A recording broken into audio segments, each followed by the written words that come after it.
Hello student, यहाँ पे assertion और रीजनिंग का क्वेश्चन दिया हुआ है। तो असर्शन और रीजन में पहले असर्शन हम देखते हैं। इन्होंने बोला है in the system shown in the figure spring is first stretched then left to oscillate at some instant kinetic energy of mass m is k and at the same instant kinetic energy of mass 2m should be k/2। तो ऐसा होता क्या है, देखो ये आपको condition दी हुई है यहाँ पे, ठीक है। यहाँ पे स्प्रिंग फोर्स कैसे लगते हैं, इस तरीके से लगते हैं। अगर हमने इनको स्ट्रेच किया हुआ है तो स्प्रिंग फोर्स m और 2m के ऐसे इस तरीके से लगेंगे जैसे मैंने डायग्राम में बताया, और m और 2m एक दूसरे की तरफ मूव कर रहे होंगे क्योंकि इनको नॉर्मल इक्विलिब्रियम कंडीशन से स्ट्रेच किया गया है। तो ये रहा m, ये रहा 2m, ये दोनों पे एक दूसरे की तरफ फोर्स एक्ट कर रहे होंगे इस तरीके से। अगर मैं टोटल समेशन देखूं, ये जो फोर्सेज हैं इंटरनल फोर्सेज हैं, तो ये स्प्रिंग फोर्सेज लग रहे हैं, ये कौन से फोर्सेज हैं, इंटरनल फोर्सेज हैं सिस्टम में। और अगर मैं इस सिस्टम को ये कंसिडर करता हूं, सिस्टम में क्या है, दो मास है m एंड 2m और स्प्रिंग है, तो मैं ये देख सकता हूं कि जो एक्सटर्नल नेट फोर्स है हॉरिजॉन्टल सिस्टम पे वो क्या है, 0 है।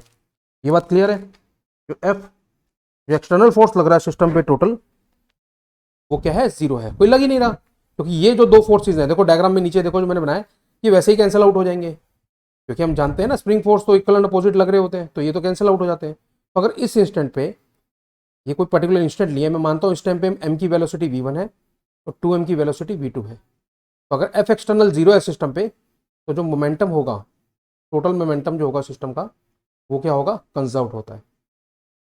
इनिशियली कभी ना कभी m को और 2m को स्ट्रेच करके ऐसे रखा गया होगा, है ना, रखा गया होगा। तो उस केस में इसकी भी स्पीड 0 रही होगी, इसकी भी स्पीड 0 रही होगी, तो यानी कि इनिशियल मोमेंटम जो सिस्टम का है टोटल अगर हम देखें वो 0 रहा होगा, है ना। तो ये इनिशियल सिस्टम में 0 रहा होगा, और यहाँ पे कितना होगा, जो ये ऊपर की कंडीशन मैंने दिखाई है, यहाँ पे सिस्टम का मोमेंटम कितना होगा, इस डायरेक्शन को पॉजिटिव मानता हूँ और इस डायरेक्शन को मैं नेगेटिव मानता हूँ, है ना। तो यहाँ पे मोमेंटम कितना आ जाएगा, m v1 सिस्टम का minus 2m v2 equal to 0। तो यहाँ से v1 कितना आ जाएगा, 2 टाइम्स ऑफ v2।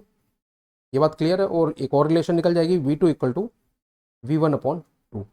अब इसका हम यूज कर सकते हैं, देखिए कैसे यूज करेंगे। अगर मैं इस इंस्टेंट पे काइनेटिक एनर्जी k लेता हूं, किसकी, मास m की, तो k को मैं ऐसे लिखूंगा, half into m into v1/2। बात क्लियर है।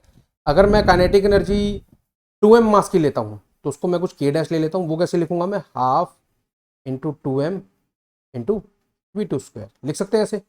चलिए इसको सॉल्व करते हैं। Half into 2m into v2 को मैं पुट करूंगा v1/2, तो हो जाएगा v1/4।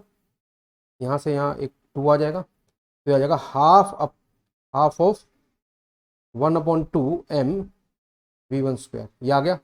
और इसको मैं ऐसे भी लिख सकता हूँ 1/2 k इंसर्ट कर दूंगा, तो ये आ गया k/2। तो यानी कि 2m वाले की काइनेटिक एनर्जी कितनी आ रही है, k/2। तो असर्शन हमारा जो है वो एकदम करेक्ट है, या ये कह लीजिए ट्रू है, असर्शन हमारा ट्रू है। अब हम बात करते हैं रीजन की, है ना। तो हम किसकी बात करने जा रहे हैं, रीजन की। तो रीजन यहाँ पे दिया हुआ है कि उनके लीनियर मोमेंटम इक्वल है, बिल्कुल ठीक है, लीनियर मोमेंटम दोनों के इक्वल है। कैसे, इस वाली कंडीशन से देखो आप, है ना,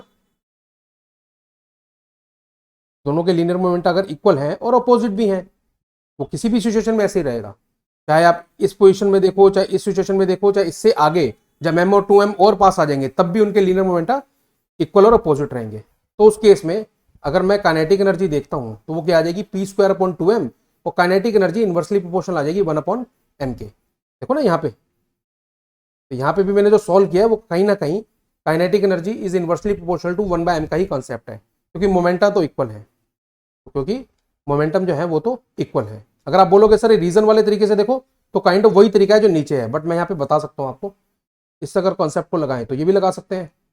k इज, मैं कोई कांस्टेंट मान लेता हूँ, ठीक है, constant c divided by m, small mass m के लिए लिख रहा हूँ। अब दूसरे के लिए जो काइनेटिक एनर्जी लिख रहा हूँ वो लिख रहा हूँ k dash equal to c/2m, तो तब भी क्या आ जाएगा हमारा 1/2 k आ जाएगा। बात क्लियर है, बात क्लियर है आपको। तो इसका मतलब जो रीजन है वो भी ट्रू है, and reason is the correct explanation of assertion.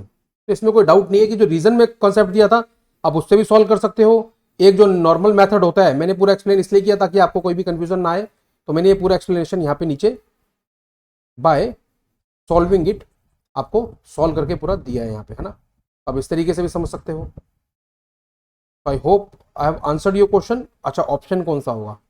Option होगा ए, assertion and reason are true and reason is the correct explanation of assertion। तो ऑप्शन नंबर ए आंसर होगा, ऊपर मैंने मार्क कर दिया है। तो I hope I have answered your question. Thank you very much.